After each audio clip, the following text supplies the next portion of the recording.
What's going on, everybody? It's your buddy, it's your pal Spaz, Phoenix, the YWC Reality Check, and yeah, there's a Big 4 pay-per-view coming up this Sunday. Not that anybody would really know, not that the build or the excitement or even the stakes are remotely there, other than in one or two cases. I'm not even enthused, and I'm the idiot that keeps trying to be excited about WWE, and it's just failing me, and NXT is failing me, and AEW is doing its thing, and it's awesome, and I'm watching some Impact Wrestling, and yeah, it took me a couple of hours to even decide whether I was even going to talk about this pay-per-view, but it's a Big 4, and I haven't put out anything this week. And my motivation and inspiration to do this is, honest to God, guys, not even really there. I halfway don't care about the pay-per-view.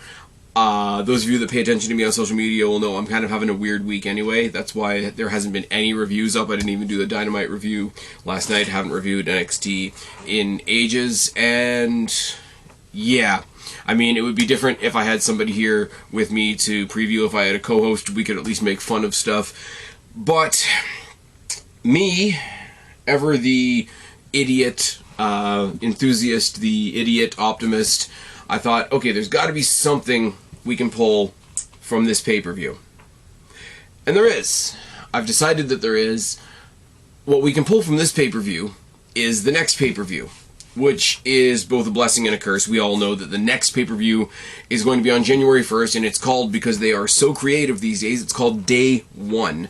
And I don't know why, but I feel like they're going to try and do something.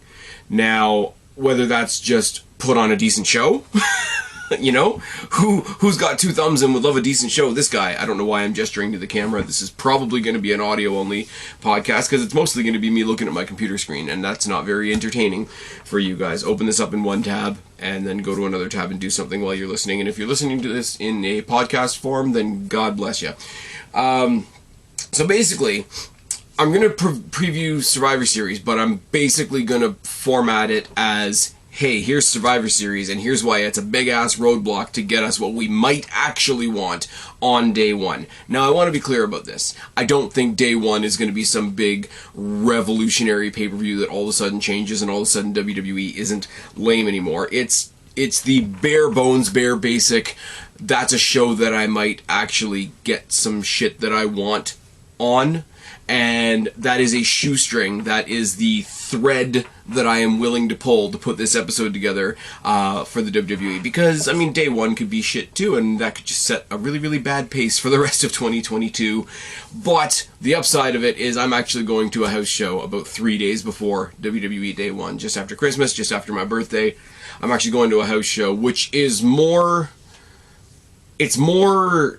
hey, we can do this, which means Ontario's actually open for us to do this, rather than me actually being excited to see any WWE stuff. Because as you guys know, I've been to 2 Destiny shows already, and I've been all over social media asking when Impact and AEW are coming to Toronto, because all I got's a WWE house show, guys, and that will be whatever it'll be. And unfortunately, as well, that's on a Wednesday, which means I'm going to be at a WWE house show when AEW is putting on New Year's Smash. But then again, New Year's Smash isn't in Toronto. So I'm going to zip through this card really quickly. I'm going to give my thoughts on the match. And then I'm going to flip the script and go into the purpose of this podcast, which is forget Survivor Series. Here's what we need to do on Day 1. On Day 1, the pay-per-view, and literally on Day 1 of 2022.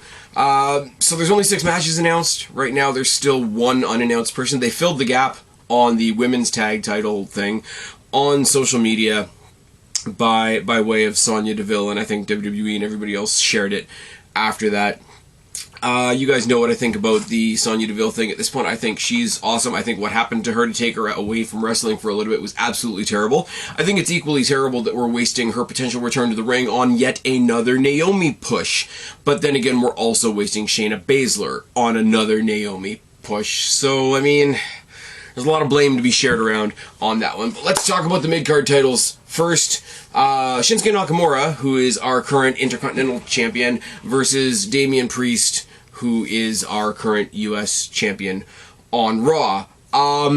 This is an intriguing match because as much as Shinsuke Nakamura is not at the top of the card, it's sort of become the accepted reality within the wrestling community that Shinsuke Nakamura, and I hate this I think this expression came from What Culture, and it probably does explain what he's at, but it's kind of disheartening at the same time that he was in New Japan and a bunch of other places and he did his quote-unquote art wrestling, and now he's in WWE to do his quote-unquote money wrestling. And on the one hand, if that's the case, and if that's what he's seeking out of his career at this point, then you have to say hats off to him. And if you've made enough of a name that now you can just live on that name and make money and have fun and do cool boogs stuff, then good on you. You're probably having more fun than most people. But on the other hand, it takes a character that is very, very fun and very, very enjoyable and makes them very hard to get behind because you want to see them elevate, but if you hear backstage that they don't even necessarily care about being elevated, then it's a weird thing. I like Shinsuke. I liked him instantly when I had no idea who he was, and he made his debut against Sami Zayn at TakeOver or whatever the heck it was, because my memory sucks right now. Hearing the name TakeOver just makes me cry at this point. Let's R.I.P. the old NXT. Moving on. But Shinsuke, Rick Boogs, I mean, it's such a good act idea that they copied it at the last AEW pay-per-view, trying to give Britt Baker an entrance with the guitarist from Fozzy, I believe. Somebody questioned me down in the box, or somebody confirm that down in the box below for me. Now, on the other side of the coin, you've got another anomaly in Damian Priest, because they've given him a little bit of a character change, which isn't totally terrible when you look at what they've done to some other people. I mean, look what they did to Keith Lee and Karrion Kross right before they let both of them go. One of them was the Bearcat, and one of them looked like Shredder, or a kid in a Shredder costume, and they wouldn't let him come out with his wife. They've given him this sort of like Jekyll and Hyde thing, and you guys know me. I like the goofy stuff. I like the anything that's sort of Elseworlds crazy, you know, Fiend, and then, you know, Firefly Funhouse Bray Wyatt, you know, Mankind becoming Dude Love. These are the obvious examples that you can pull from. I don't think he's pulling it off half badly, so he gets to fly successfully under the radar as an NXT call-up that hasn't been totally murked by main rosterism. I mean, he went to WrestleMania, they put him in a pretty prominent match with Miz, Morrison, and I mean, their celebrity of the moment was Bad Money, and you put a guy relatively new to the main roster in with this celebrity that you were hoping was going to bring you attention to WrestleMania. So I think they see him as a good dude. They haven't managed to bugger him up yet, and he's got some gold on his shoulders. So he's doing better than most, is what I can say. And yes, I know that that's a low bar, but we're talking about WWE main roster at the moment, are we not? Basically, for everything I just said in that ramble, Damian Priest has to win this. I've got some ideas as to where he's going to go next, some contenders that I'd like to see him go with next. Shinsuke Nakamura, especially with the Rick Boogs act and how people love that. Shinsuke Nakamura is Teflon to this loss, I think. And it's not that I want Shinsuke Nakamura to lose. It's more a case of I want Damian Priest to win, because he's got that tenuous little they haven't fucked him up yet thing. You might as well keep going with it. And this is the case with a lot of the champion versus champion thing, because it's not championship for championship. It's not like winner take all like the ladies match at WrestleMania a couple of years ago. It's just, I've got a belt and you've got a belt, let's fight. There's a lot of the decisions that I'm making are going to just be based on who needs the win more, who can absorb a loss, rather than who I like or don't like. Case in point, want to hear a joke? Tag team wrestling in WWE. RK Bro versus the Usos.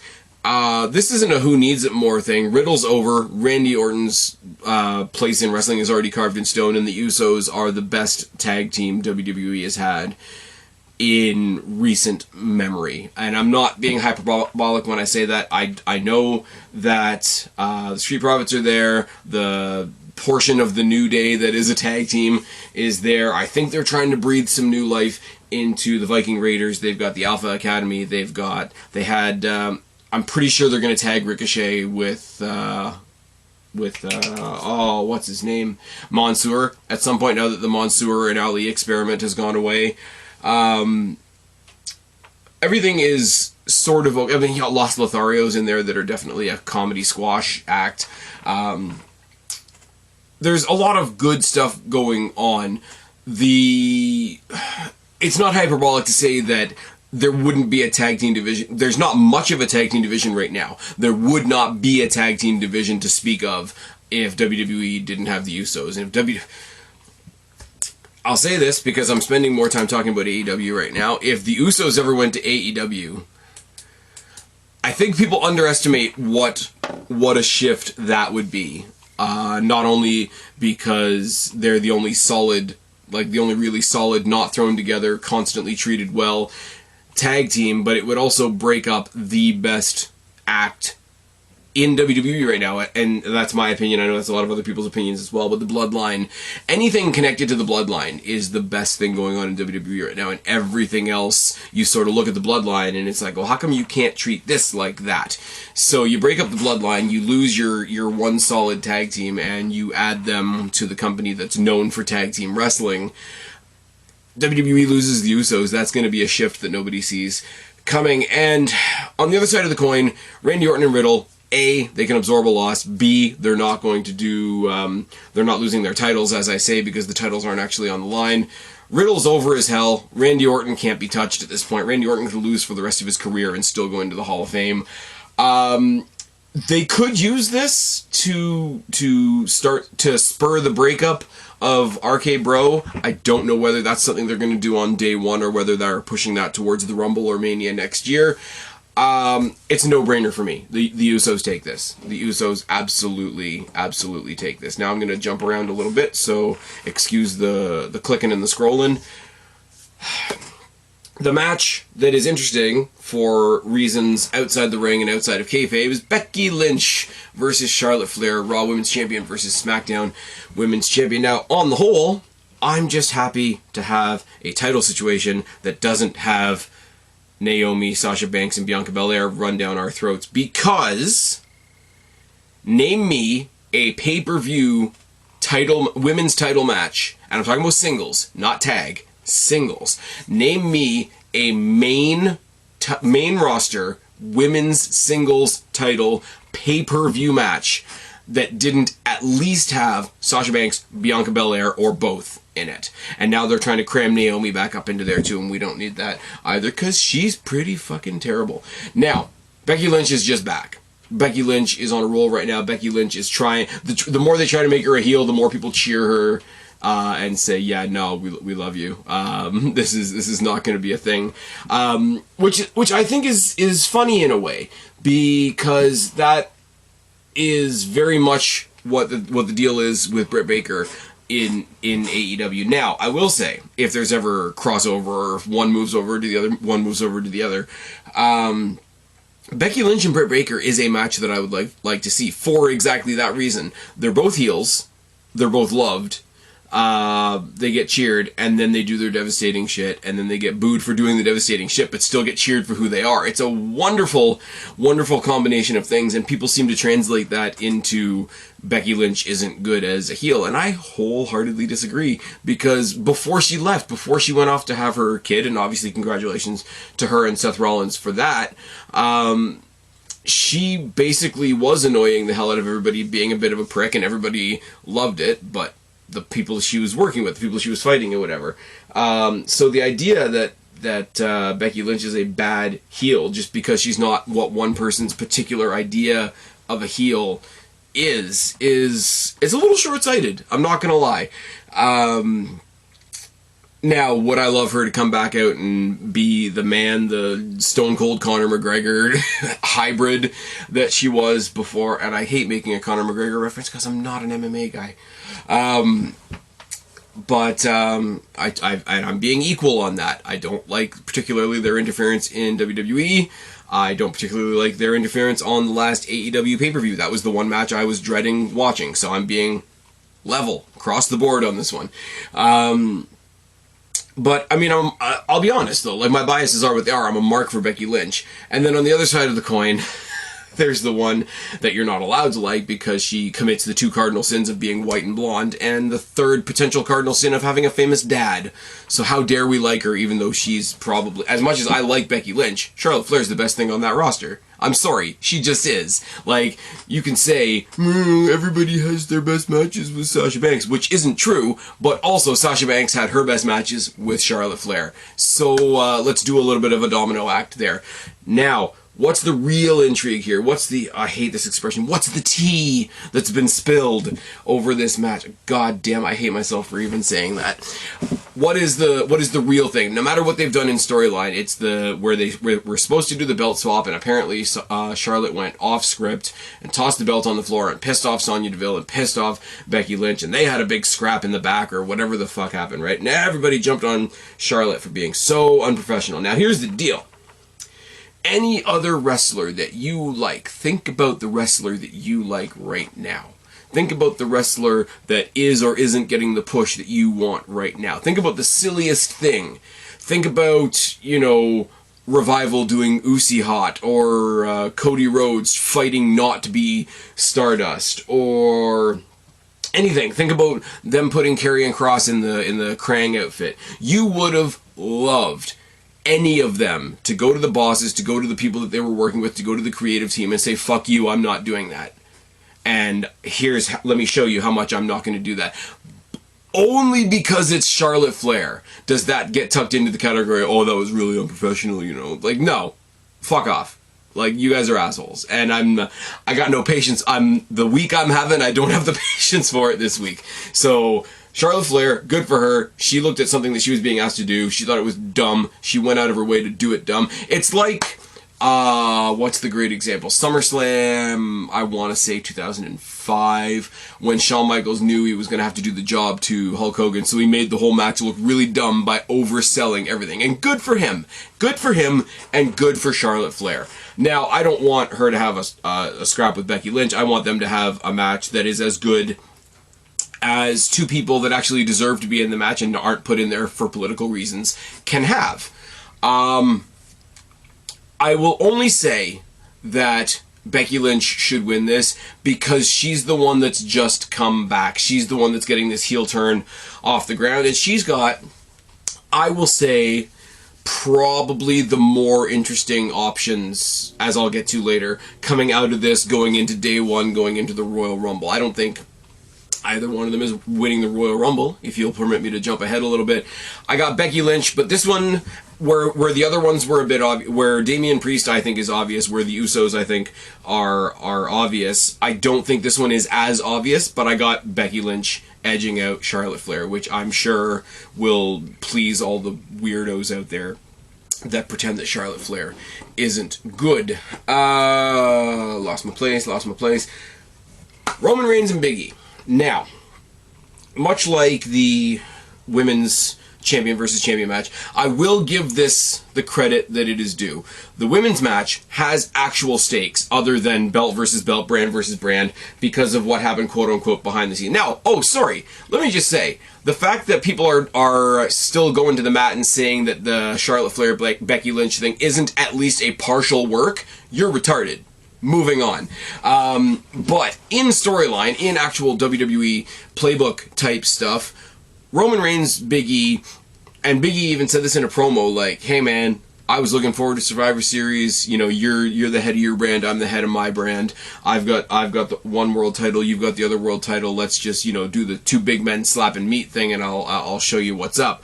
And then you had to go and make it personal, then you had to go and attack my family, etc. I think because he has to watch from the outside while his family, as he puts it, are trapped on this other show with Roman Reigns and the Bloodline in full force while they're missing a piece, is a really cool story to tell. Not only that, but to then get to Big E through his family members, and then for Big E to come in to Survivor Series with that on his mind and not necessarily the title, not necessarily the brand, sort of throwing off all the cliches that everybody seems to not like about Survivor Series these days. I think that's a really cool thing. Big E is doing all right as champion, and I know that sounds condescending and it sounds like a backhanded compliment. I don't think for his fans, obviously it is. In general, I don't think what he's doing is setting the world on fire, but it is very good. And I said this about NXT a while ago, back when NXT was proper NXT. When you have so much fantastic wrestling, and the wrestling is doing the thing for... I'm going to sneeze. Excuse me. Anybody listening on headphones, I'm really sorry about that.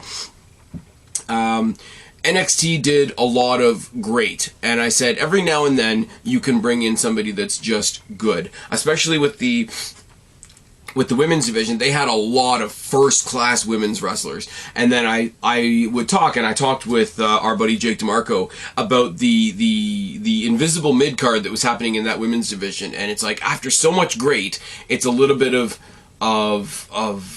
variety to have some just really good. And again, I apologize to anybody that I'm offending by saying this.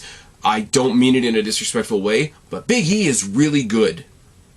What Roman Reigns and his family and everything that's built up around him is doing is great. I think that there's going to be a hell of an effort put in here by both guys. I think it's an interesting match. I think there's all kinds of opportunity for interference, both from the Usos and from Kofi and King Woods, if they're not still like in traction from getting the shit kicked out of them.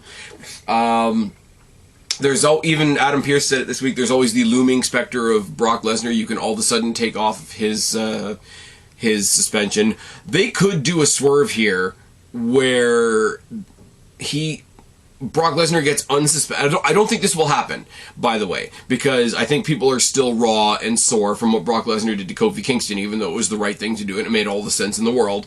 I think there's a world where the Heyman guys actually come together. Adam Pearce brings back Brock Lesnar. Brock Lesnar and Roman Reigns both exist under the Heyman umbrella, if you want to call it that, and Adam Pearce gets to say, look at all this power that I have on SmackDown, and in the process, he absolutely F5s Big E out of this fucking world. There is a world where that happens. I don't think they will do it, if not only because it'll set the internet world on fire, if not the literal world on fire, and we had enough of that last year, so let's not do that. What I am telling you is, whether it's by shenanigans, whether it's by interference, or whether it's just by getting trounced, Big E ain't winning this match, guys. I'm sorry. He's going to put in a good effort. He's going to look great in this match. He might look better in this match. I'll go this far. He might look better in this match than Roman Reigns, because he's the proverbial white knight riding in on his white horse to be the hero of the day against the big, invading incursion, this Samoan army that is led by Roman Reigns, or however you want to dramatically present it. I think Big E will be all of those things. And as long as he comes in and he is all of those things, I don't think he loses anything by losing this match. Because while Roman has been great for a while, Big E has been really good for a short amount of time.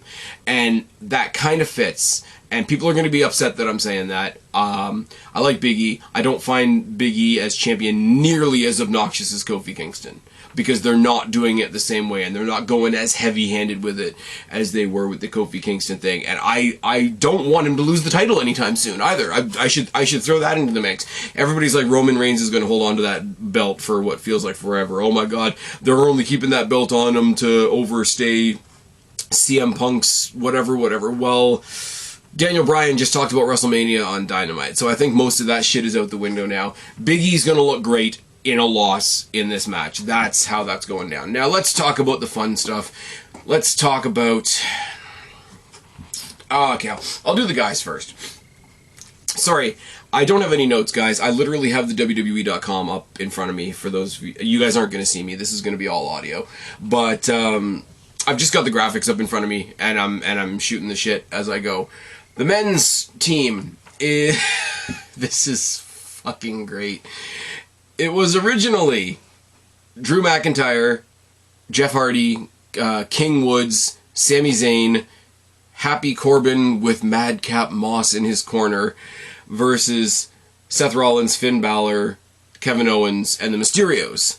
Now, Bobby Lashley came in and destroyed Dominic Mysterio and put himself in the match because Adam Pearce wanted all former champions on this team so that he could have the strongest Raw team. And then they eliminated Rey Mysterio, who is a former champion, and replaced him with Austin Theory. Now, don't get me wrong. I love the fact that Austin Theory is on this quote-unquote championship team because I like Austin Theory. Hey, AEW fans, you guys just got your hands on Jay Lethal. Have fun with that.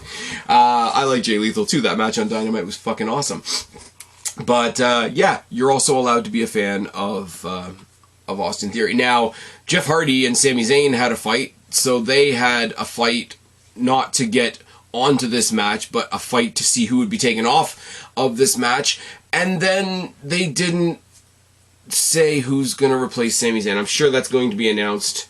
I'm sure that's going to be announced on either on Friday. You guys know I'm recording this on Thursday. This is going up Friday morning, so obviously SmackDown hasn't happened yet. It's probably going to be somebody lame. They're probably going to bring back Kofi Kingston, and you're just going to have two members of the New Day to enhance the teamwork element.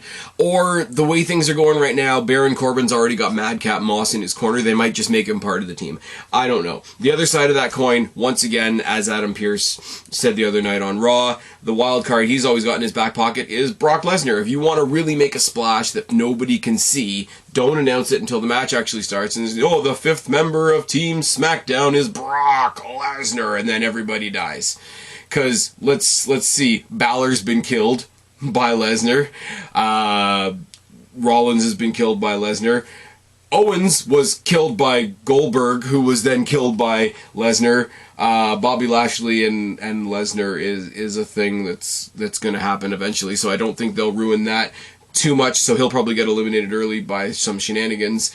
And Austin Theory will get hurled along with his selfie stick into the fifth row.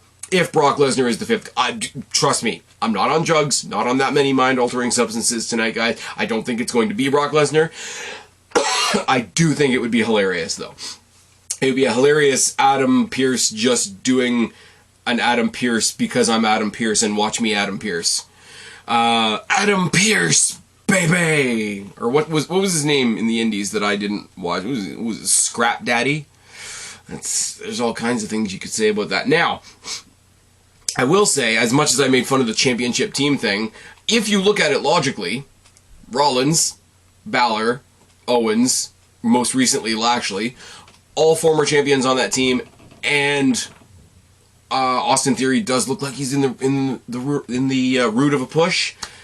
You look at the other side of the coin, you got Drew McIntyre, who's still near the top of the card, Jeff Hardy, who they haven't respected in years, Xavier Woods, who already got his quote-unquote prize at Crown Jewel with the crown on his head, Happy Corbin, who's a comedy character, and one unannounced person. So, just stacking up the two teams, Raw's got to win this. I don't know that they're going to go with that logic.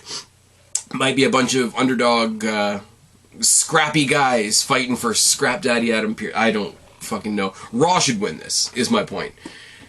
And we move on to the women's 5-on-5 match, and it's a bunch of women that I love and respect, and Bianca Belair and Sasha Banks.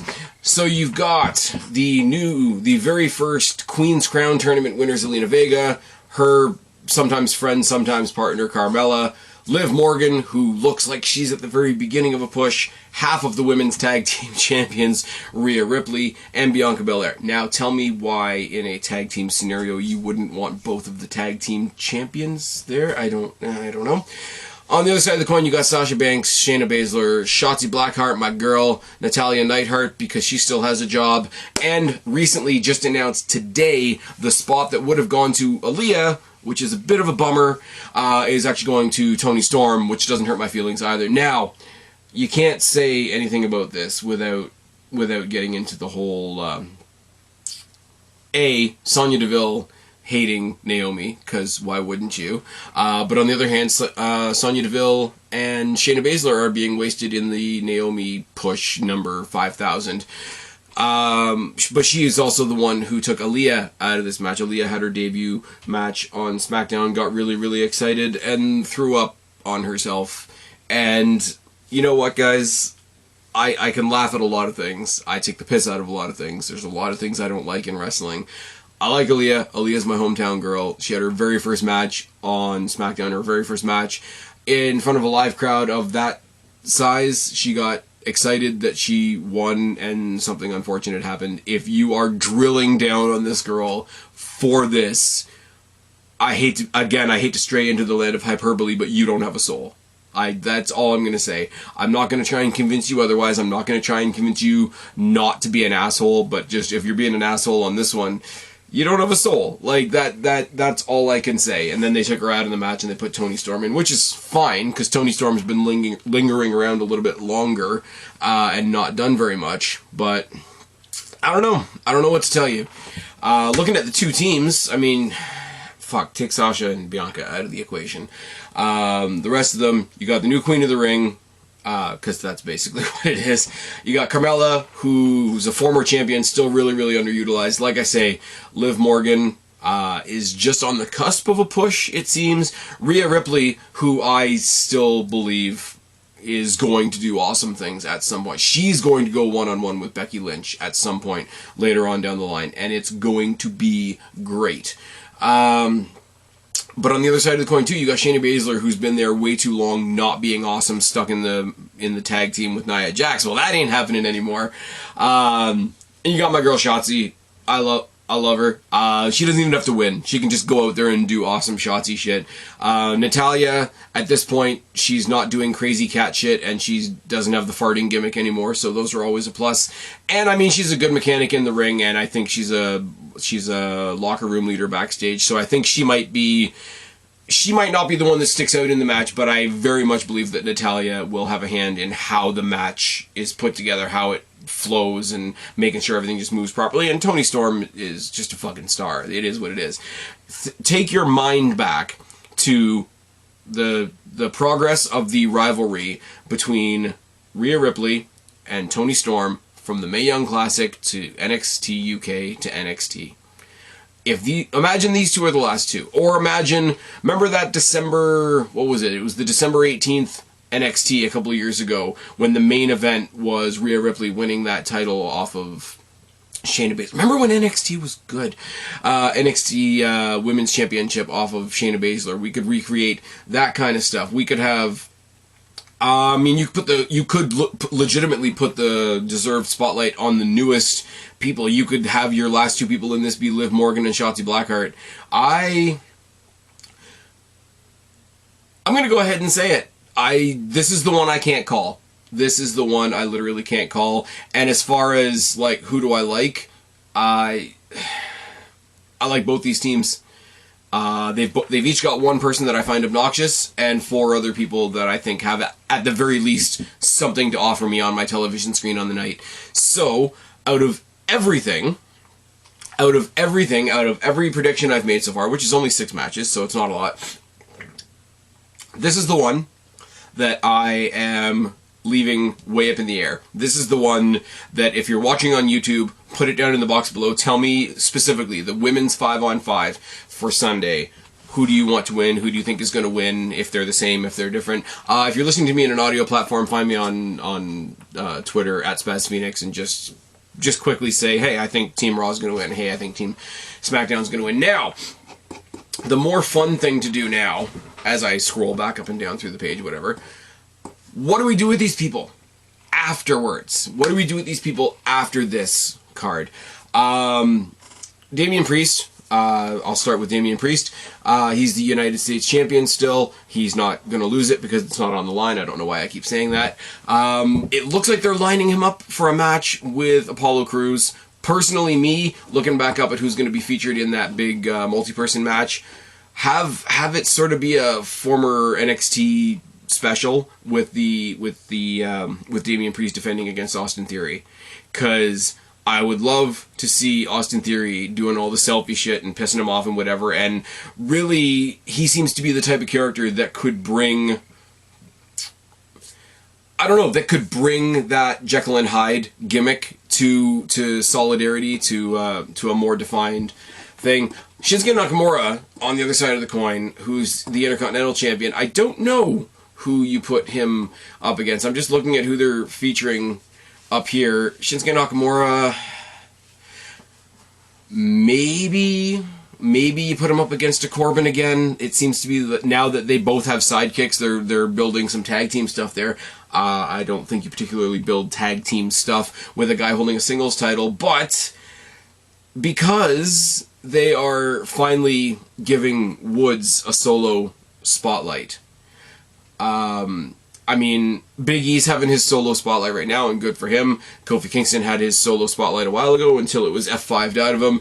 Now, if you're looking at the New Day, it's Xavier Woods' turn, and I don't remember if Xavier Woods has any singles titles on his resume for WWE. I could be right, I could be wrong. But I mean, there doesn't have to be a heel turn. Face versus face, just a match out of respect, just a match out of fun. You could have Xavier Woods taking on Shinsuke. If you want to build up for that, you could have a really fun tag match. You could have the New Day versus Shinsuke and Boogs, and everybody could just, face versus face doesn't work all the time, but that could be something that's a bit fun. I mean, you could obviously do Shinsuke and Jeff Hardy, like that could be a fun time. I don't know who else is on SmackDown. You throw in somebody like Mustafa Ali. Not exactly expected, but could be a decent good time. The Usos are probably going to go on fighting combinations of the Street Profits and the New Day for a little while. Randy Orton and Riddle, I think they might leave them off. I think if they don't start sowing the seeds for a breakup here, then I think they might be left off WWE Day 1. If they do start sowing the seeds of dissension here, then you can basically put them up against any team you want. Put them up against like an Alpha Academy or whatever. They get a fluke win, they lose their belts. Or sorry, they get a fluke loss, they lose their belts. And moving on forward, eventually all roads lead to WrestleMania. Randy Orton versus Riddle at WrestleMania, when it happens, will be fucking fantastic. It's one of those things though, like, we already know it's going to happen, we already know it's going to be good, so let's put it on the shelf, and when WrestleMania comes along, we take it out again. Now, Big E, it looks pretty obvious. It looks pretty obvious to me that you're going to get some kind of triple threat match with him, Rollins, and Owens. If they are trying to keep Owens from going to AEW, because his thing is up in 3 months, it just occurred to me the other day, we all talk about, like, oh, AEW is going to get another one. Even I can't take the shots anymore. Like, yes, there are a lot of ex-WWE guys and people still, like, with a little bit of WWE dust on them that are making their way quite prominently in AEW. And obviously Kevin Owens has connections to some of the guys there. Apparently the Rushmore, is that the thing? With him and the Bucks and Adam Cole? All that is intriguing to me, and until I had the thought the other day, we get Owens over there, or sorry, I guess it would be Kevin Steen at that point. You're going to get Kevin Steen versus Eddie Edwards at some point, and that's a match I really want to see. So, that's a thing. If they want to entice him to stay, then I really do think you need to at least put the feeling out there that he might pick himself up another world title win. Seth Rollins doesn't need to win, but Seth Rollins as a constant, like, nagging, like, taste at the back of your mouth in the world title picture is always a cool thing. If they are not going to make that last stitch effort to bring Owens or bring Owens back into the fold type thing, then you swap him out. I still think you have a triple threat match situation available to you, because if he's not going to be there, then you put Balor in that spot and you get Balor, Rollins, Big E. You can't tell me that's not going to be good. Roman Reigns, I can really only see going one of two directions. I think he might destroy Xavier Woods one more time, because there was the whole thing where he got crowned with Xavier's crown last week on SmackDown. Don't know what's going to happen on SmackDown tonight. As you guys are listening to me say this right now, I'll be out of town. I won't see SmackDown. So that's the thing. So unless they want to have him beat up Xavier Woods a little more, he's probably going to go through Drew McIntyre, which is an easy story to tell because you can go back to, what was it, last year's Survivor Series when they were both champions and they went at it, so you can retell that story with not too much trouble. But I do think that's going to be a placeholder until Brock Lesnar comes back. But you know what?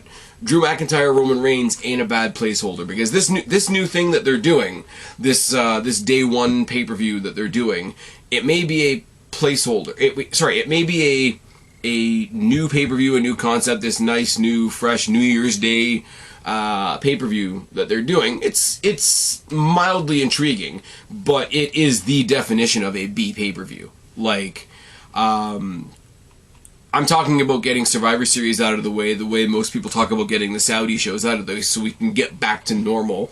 And that's what it is. Now, normal is going to be this day one show, but at the same time, the road to WrestleMania still starts at the Royal Rumble. So this is a tee-up for the Royal Rumble. This is a substitute for us not having a December pay-per-view, and you can't go from Survivor Series that stops everything to hitting the gas at the Royal Rumble without something to get us there. And I think that's what this pay-per-view is, and I don't necessarily think that that's a bad thing. Becky Lynch has a plethora of people that she could be going after right now. The immediate contender is Liv Morgan. I don't need it to be Bianca Belair again, because no. I wouldn't mind her having a couple matches. I don't think she would win. All due respect to Viper, Piper Niven, Dewdrop, whatever you want to call her. I don't think they see her in that spot just yet. I wouldn't mind her going through some of the people that were even left out of this show. Remember they did the thing a couple of weeks ago on Raw where her and Dana Brooke and Nikki Cross were all having scraps with the people that were actually chosen for the team. Now, that bottom, like, I could see Becky Lynch in this current heel role, sort of going through Nikki Ash, as much as I hate to say it, going through Dana Brooke, who deserves something someday, god fucking damn it, and then going through Dewdrop on the way to her match that's already been established with Liv Morgan. Now, I do believe that will be the match that we get on day one. I think if they burn through with the... I don't want to say, like, she's a superstar, but Liv Morgan does, like, especially on social media, and I hate that that's the measuring stick these days, but it is, and I like her. I think they should have pushed her a long time ago. She does have a following. She does have a unique bit of the audience's attention, and yes, she's fucking hot to boot. I think if they burn through that match, after going through all the number one contender stuff, if they burn through that match before the day one pay-per-view, they are stupid. Now, after that, I don't think Liv Morgan is going to win. I'm not an idiot. If she successfully decimated Nikki Ash, then her partner, her tag team championship partner, Rhea Ripley, could come back for revenge, much like a Big E, New Day, Roman Reigns situation. And then maybe what we get at the Royal Rumble is Rhea Ripley versus Becky Lynch, which is fantastic. But that would mean going into 2 pay-per-views in a row where the tag team titles aren't defended. So somewhere in the middle, yes, they're kind of thrown together. Yes, they're only kind of a tag team. I think we transition the women's tag team titles from Rhea Ripley and Nikki Ash to Carmella and Queen Zelina. Just because, let them walk around and be bitchy and whatever the case may be. But, I mean, Becky Lynch versus Rhea Ripley at the Royal Rumble to actually kick off the year. The Royal Rumble is taking place on a Saturday this year, isn't it? That's neither here nor there. I don't know why that just jumped into my head. But that would be a good Royal Rumble match. Because you always say about the Royal Rumble title matches. You say it about the guys match specifically, but now, because there's a women's Rumble too, you can say it about the women's match as well. You can sort of do whatever you want with those matches, because people tune into the Rumble for the Rumble, no matter what they tell you. That's where you get weird matches like, what was it, like Edge versus Dolph Ziggler and weird things that normally, if they had to be at the top of the card, wouldn't necessarily have happened. So you can have a knockdown drag out between Rhea Ripley and Becky Lynch, which I think would be fantastic if they gave them the time and the ability to do it, and then the winner of that potentially has to face whoever wins the Rumble. Shotzi. But yeah, I think in order for that to make sense, and in order for the criticism to not continue of those tag belts, I think you pass them on to somebody else. And right now, who you've got, realistically, is this sort of kind of team with Zelina Vega and Carmella.